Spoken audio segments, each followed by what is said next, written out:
हेडलाईन्सचे प्रायोजक आहे NBC bearings, लांब पळण्यासाठी। मुख्यमंत्री एकनाथ शिंदे, देवेंद्र फडणवीस आणि अजित पवारांची वर्षावर 1.5 तास बैठक। 2 ते 3 दिवसात महायुतीचं जागा वाटप जाहीर होणार, सुनील तटकरे यांची माहिती।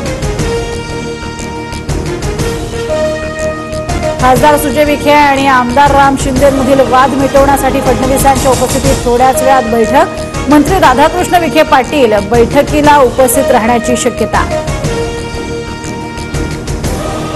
तर बारामती लोकसभेसंदर्भात हर्षवर्धन पाटील फडणवीसांसोबत बैठकीसाठी देवेंद्र फडणवीस बारामती लोकसभेचा आढावा घेणार। अजित पवार उपस्थित असण्याची शक्यता।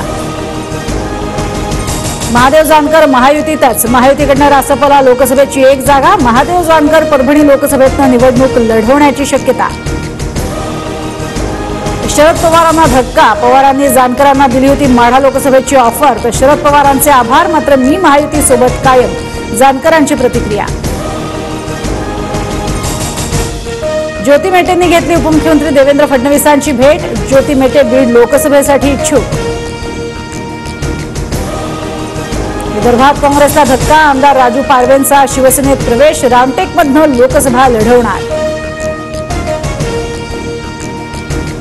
भाजप नेते परिणय फुकेंचा भंडारा गोंदिया मतदारसंघातनं लोकसभा लढण्यास नकार। नाना पटोले प्रतिस्पर्धी नसल्यामुळे फुकेंचं निवडणुकीस नकार। परिणय फुकेंनी पक्षाला नकार कळवला।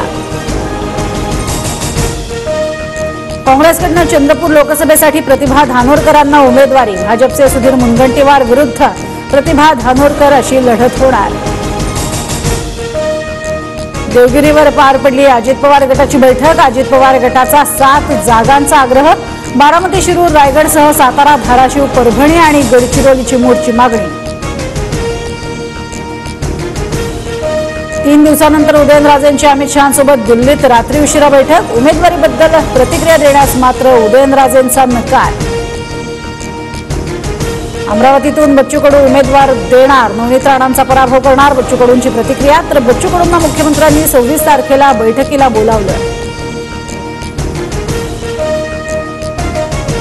हेडलाईन्सचे प्रायोजक आहे एनबीसी बेरिंग्स, लांब पळण्यासाठी।